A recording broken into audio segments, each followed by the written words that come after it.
Welcome, family. Movies Brief here. Today, I am going to explain the 2015 drama sci-fi short film called Getting Fat in a Healthy Way. Spoilers ahead. Watch out and take care. The movie starts as a fat man and his lean wife are outdoors with their child, Constantine, for a dry picnic. While they are swinging Constantine on their hands happily, the wife notices a towel flying to the sky. Suddenly, the gravity stops working at once. Everything except for the fat man starts floating up to the sky. The wife and the boy also start floating up. The fat man grabs his son, and his son's hand is chained with his mother's in the air. However, the mother puts on a goodbye face and relinquishes her son's hand into the air. Devastated, the fat man is in utter disbelief as his wife flies high in the sky. As he pulls his son in and hugs him tightly, he wakes up from his dream with a heavy breath. This is a true incident that Constantine's father faced 20 years ago, after the Earth's gravity and the moon's shape were affected by a devastating American aircraft accident. Due to the accident, the world entered a dystopia where anything weighing less than 120 kilograms flies up in space. Next, we get a view of the disturbing shape of the moon above a set of apartments. Constantine and his father are having their food in the kitchen. The table is attached to the wall through a bracket, and a gravity meter is working inside the house, making sure everything is in check. The bookshelf is also seen caged with a fence. A man on television talks about the day being the mark of the 20th anniversary of the unfortunate mission of the American shuttle New Land. He informs us that the anniversary of the accident falls on the full moon and alerts that there are high chances of damage to the naked eye. As the TV man asks all the viewers to maintain a minute of silence for the memory of those who perished in the accident, a large sound is heard in the room, which shocks the father-son duo. Soon, the plates and the food start flying to the ceiling. Constantine struggles to hold his hand on the table. Despite his best efforts, he loses his grip and rises to the ceiling in an instant. Constantine's father curses the fuses and goes to the gravity machine. He rotates a knob and alerts Constantine that he is going to switch on the machine. As Constantine closes his eyes and prepares for the fall, the machine starts. The father covers his head with his hands as the pieces of stuff flown to the ceiling start falling. Constantine cries in pain as he thuds to the ground. The father then puts a photo of his wife back on the wall. He asks if Constantine is alright, while Constantine checks his aching body. Later, Constantine's father checks his weight in the weighing machine and discovers it to be a little more than 120 kilograms. He gets worried that if his weight drops to less than 120 kilograms, he will become helpless like his son. Then he carries a spherical metal ball marking 20 kilograms in his bag. He informs Constantine that the coffee is on the table as he flies to work. As Constantine is always behind four walls for his lesser weight, he takes out binoculars and watches through the window to the streets. This is the weirdest take on Rear Window ever made. He finds a man in a military uniform holding a floating bag with his hand. He then sees his father talking to two fat women who are apparently walking their dogs on floating leashes. At the other apartment, he notices a woman throwing a musical instrument at a man on the ground, but it floats back to her again. One of the women on the street starts gossiping about Constantine's father torturing Constantine for not letting him out. She suggests that he can come out with a rope tied to him. As they talk, their floating dogs bark louder.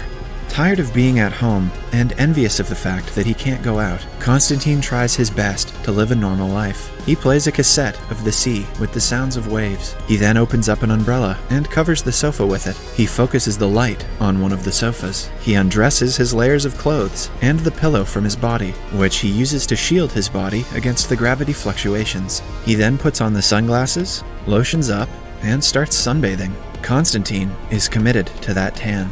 Later, Constantine gets up and goes to the window after hearing the honking of a vehicle. A cute and chubby lady walks out of the vehicle and looks up. As Constantine gazes at her through the binoculars, she unties her hair, which flies up, and she waves her hand at him. Constantine immediately feels shy, as he hasn't had any interaction with women since birth. He puts on his clothes along with his pillow and writes down hello on a chart. He then stands up to show it to her, but backs out at the final moment. Oof, if he's too shy to even text, he's gonna have trouble. After his father arrives home from work, Constantine serves him food that he cooked. His father notices the apron and tells him that it is for women. Constantine replies that it is unisexual. Get woke, Dad. The father exclaims it belonged to his mother and suggests he put it back in its place. Constantine obliges and then returns to his table. The father again checks his weight in the machine before heading out. He sighs with frustration as it gets nearer to 120 kilos. Constantine peeps through the door hole and confirms that his father has gone. Then, he collects the adult magazines and selects one of them. Constantine covers himself with the blankets to dive into the excitement. He imagines the girl from the van playing swing. Suddenly, Constantine gets disturbed as the magazine falls to the ground with a sound. He picks it up and finds the page titled, "Getting Fat in a Healthy Way." He looks at the advertisement of the burger, which states that with good food, one can easily gain 120 kilograms of weight. After the advertisement convinces him, Constantine orders a huge number of burgers and starts having them. After eating, he checks his weight and becomes happy at finding it to be more than 60 kilos. Meanwhile, he hears the vehicle honking and quickly writes his name on the chart paper. As the girl of his dreams walks down the vehicle, he shows the chart through the window glass. The girl looks at it and waves her hand to Constantine. After his magical encounter, Constantine starts finishing his remaining burgers. Despite having difficulty in swallowing them, he does not give up. He pushes the burgers down his stomach and finally finishes them off. Soon, he feels uncomfortable.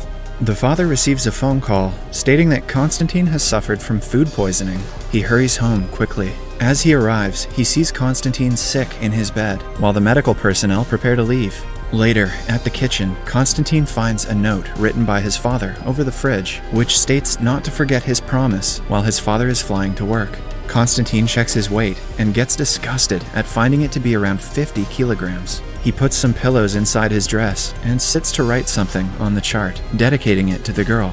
Downstairs, the girl looks at Constantine's room, but doesn't find him there. Frustrated by his life of being a lanky son of a bitch, Constantine tries his best to go out. He binds himself with a fridge and pushes it hard to make it to the door. Just as he is about to leave, his father gets home from the office. He pushes the fridge back to the room, with Constantine still over it. The father then transports all the machines and heavy equipment from the room as a precaution. Constantine gets annoyed upon not being able to express his love to the girl. The father comes into his room and finds everything torn and thrown to the ground. He goes back to his room and sits at his table to work on a pair of shoes. After working, he falls asleep in the chair. He dreams of his son leaving the grasp of his hand and flying up to the sky. His eyes open with shock on seeing this. When he wakes, he finds his wife's photos and other small stuff stuck to the ceiling due to the faulty fuse of the gravity machine. However, he notices that the shoes did not fly up. He throws them from a height and notices them falling downwards. The father then switches on the gravity machine, and everything stuck to the ceiling falls to his head. When Constantine comes to the kitchen the next day, the father brings the pair of shoes and puts them on the table. Constantine comments that those are the new Yeezys, ladies' shoes. The father replies that the shoes are unisexual. Dad's getting woke.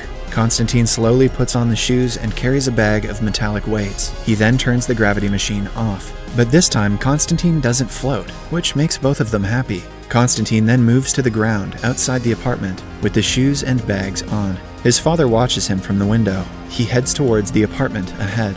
The girl from the van is watching him from the balcony of her room.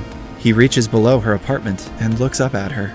All of a sudden, he shuts off the power of the shoes, despite his father screaming not to do so. Constantine then throws his bag away and takes out the pillow from his body, too. He closes his eyes and keeps on rising upward. However, he feels someone's hand grasping his shoulder and not letting him go any higher. Constantine smiles as he sees the girl he loves in front of him, smiling back at him.